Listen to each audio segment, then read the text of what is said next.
7 assassinations. 7 assassinations. In the Middle East, 7 leaders, prime ministers, and presidents were assassinated since 1948. Did you know that?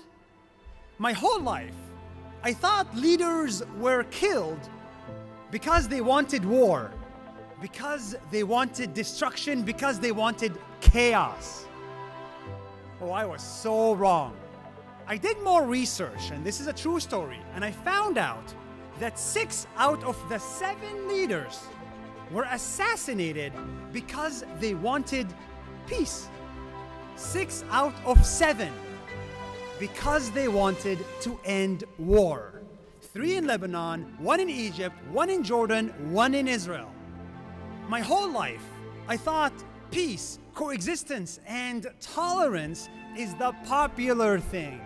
It's the right thing, it's the easy thing. But I was so wrong. It's not popular to want peace. In fact, it's very risky. In the Middle East, the first person to die is the person that wants us, Jews and Muslims, to live together in peace. And the first person to be glorified is the one that wants revenge, justice, and war. This is not just my opinion. This is data from the last 75 years. When I discovered this, honestly, I was depressed. What happened to coexistence, and what do we do now? That's why today I came all the way here to New York, not to address you, the 3,000 Americans who are sitting in front of me today. No, you guys are great. I came here to address the person watching this on the internet, the person in their bed on YouTube late at night alone watching this in Sudan, in Pakistan, in Ukraine, Russia, Israel, and Palestine. I am dedicating this speech to them. I call them the peacemakers. The peacemakers. The ones who are fighting for tolerance, for coexistence, for long-term peace.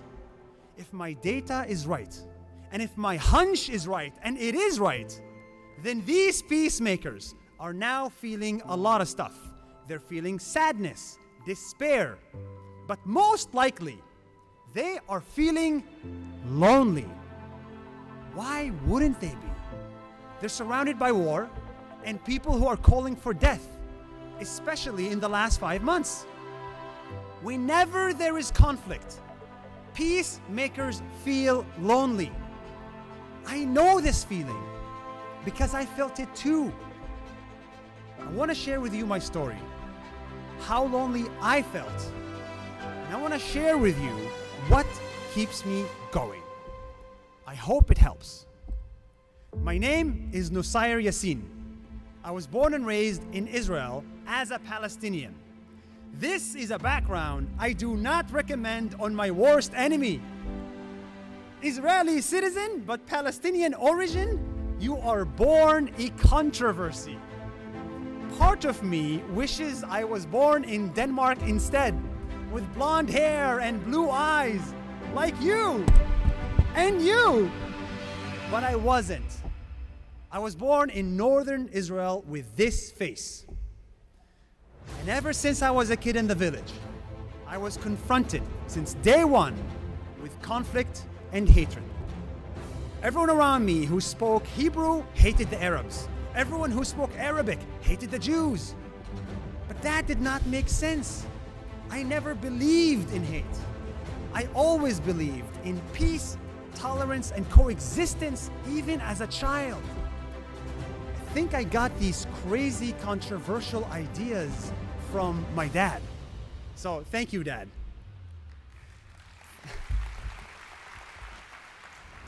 15 years later, I came to the United States with the same ideas and started Nas Daily, one of the largest social media companies with tens of millions of followers and a strong team of 100. I ran it for 8 years under one mission: bring people together. That's it. After all, Nas in the beautiful Arabic language means people. Everything we do, touch, or say must bring people together. That is our only rule. From content to education to technology, we only bring people together. And then October 7th happened. The world changed. Everything became upside down. Bring people together? Get out of here. It's time to get justice. It's time to kill or be killed. It's not the time for together. It's time to destroy the other, especially if they're Jewish or Palestinian. So I did what we always do. Remind people that coexistence is the only solution. My Jewish partner Alex and I created a video to promote Jewish and Muslim tolerance and coexistence, to call for two states for two people, for peace between the Israelis and the Palestinians, who are equally indigenous, who are both here to stay. But that message, that exact message is not popular. Remember the number I shared above? 6 assassinations. It is not popular to call for peace, whether you're a leader or a follower or a silly YouTuber, especially at times of war. And I felt that on my own skin. Immediately after our message, I lost $1 million deal. I lost 10 friends and created 10 million haters. That was the price I paid, and I was willing to pay it. And I'm not the only one.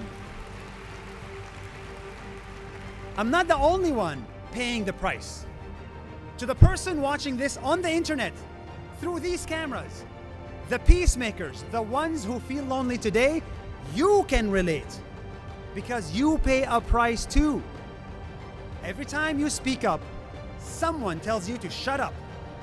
Every time you think we shouldn't fight, someone tells you that we should. That's why there are so few of us. But something inside of you tells you to keep going. Something inside of me tells me to do that too. What is that thing? Why do we keep going when this stuff is so hard? Why don't we just chill at a beach in Mexico and do makeup videos and drink cocktails? Well, I think I found the answer. I think I know why. I've been studying the top 6 religions over the last few months, and this is a true story. And I think I found the answer in a religion I recently studied. It's all the way in India, in Hinduism. Hear me out. In Hinduism, they believe in the concept of dharma. They believe each one of us is born with a responsibility, a duty, an obligation to this world.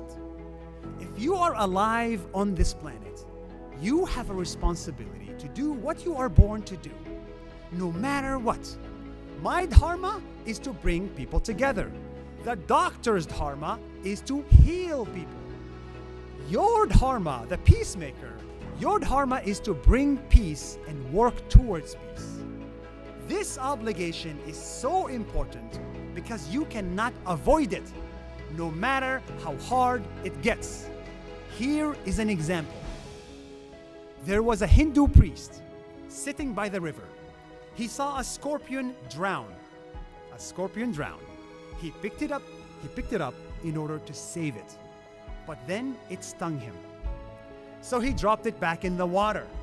The scorpion started drowning again. So he picked it up again. And it stung him again and again. And he kept doing this again and again and again. Someone watching this from the sideline said, "Priest, what the hell are you doing? Why do you keep saving the scorpion when it will only sting you?" The priest smiled and said, "The scorpion's dharma is to sting. That's what it's born to do. But my dharma as a human is to save.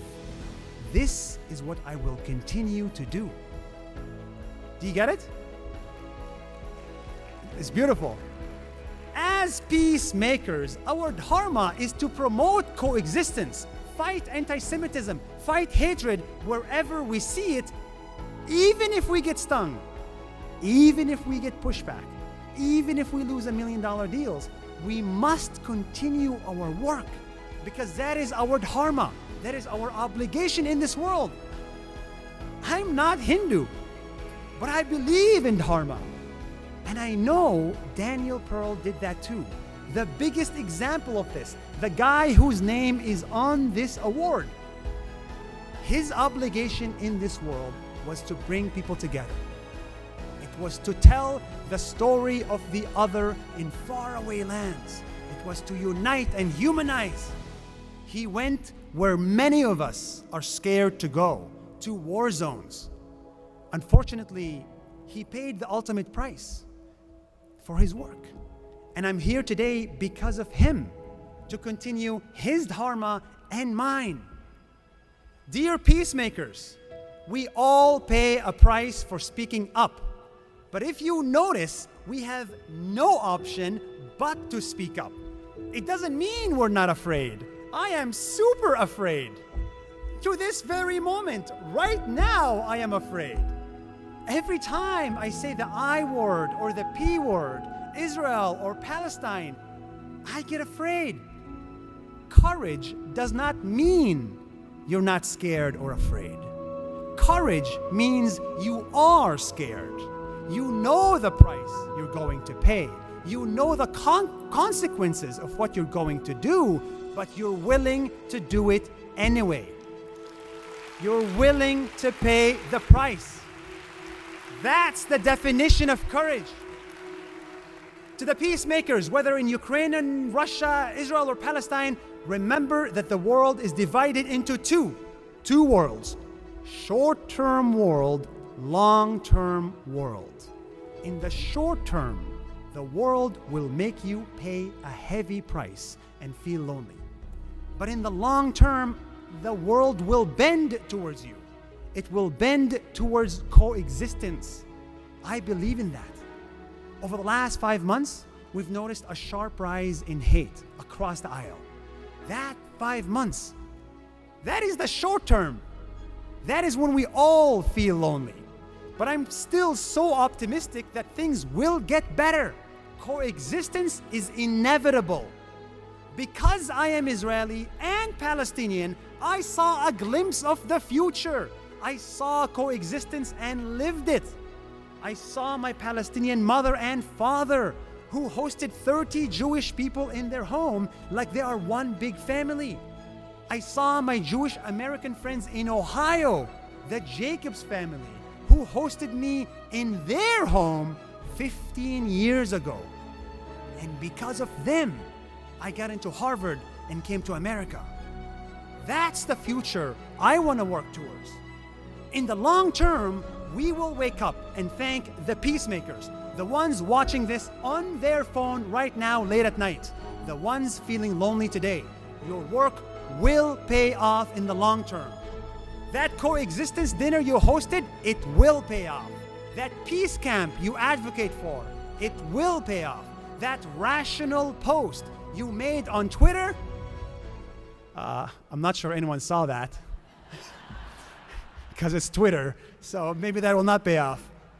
But I am confident that in the long term, our actions will pay off. We will have a lasting peace in the Middle East and around the world. We may feel lonely today, but tomorrow we will not. There are millions like us, 3,000 in this room, 30 million around the world. This is not the time to take a break. The time to act is now, when you feel the loneliest, most scared, most depressed. When you feel like you're about to break down, that's when you break through. A moment of breakdown is an opportunity for a breakthrough. So go on, host another dinner, give another speech, make another friend, post another tweet. Sorry, I'm screaming. For those that are still not convinced, I want to leave you with one last story. Also a true story. This time not from India, but from Japan. I went to Japan specifically to visit two cities. The only two cities in the world where nuclear weapons were used: Hiroshima and Nagasaki. The US dropped two nuclear weapons in 1945, and just like that, more than 200,000 people vanished. The two cities were wiped out. When I landed in Hiroshima and Nagasaki, I immediately started crying. The history is too heavy. The suffering is too great. That's why I expected to see a lot of angry Japanese people. People angry at America, angry at war, people who want revenge and justice. It only makes sense. If I was Japanese, and I'm being very honest, I may feel angry too. But here is what surprised me. I went around Hiroshima and Nagasaki looking for people who hate America, and I could not find any. Even nuclear attack survivors don't hate America. They don't hate because, according to them, peace does not flow from hate. And peace is what they want. 77 years later, today, Hiroshima and Nagasaki are fully rebuilt. They have skyscrapers, public transportation, world-class infrastructure. Japan is the third largest economy in the world, with so many American businesses like Starbucks and McDonald's opening stores in Hiroshima. I saw young kids learning English at school with no hate for America or the past. And in those two cities, there is a museum to remember the past. You would expect the museum to be called the War Museum, the Tragedy Museum, the Anger Museum. But you know what they called it instead? The Hiroshima Peace Museum. We can't forget our past, but we can choose not to continue the past, the hate and the anger. If you still doubt peacemakers, then look at the US and Japan, look at Israel and Germany, look at how far nations can come in just one generation. Today, we still don't have peace between Ukraine and Russia, Israel and Palestine, Jews and Muslims, India and Pakistan.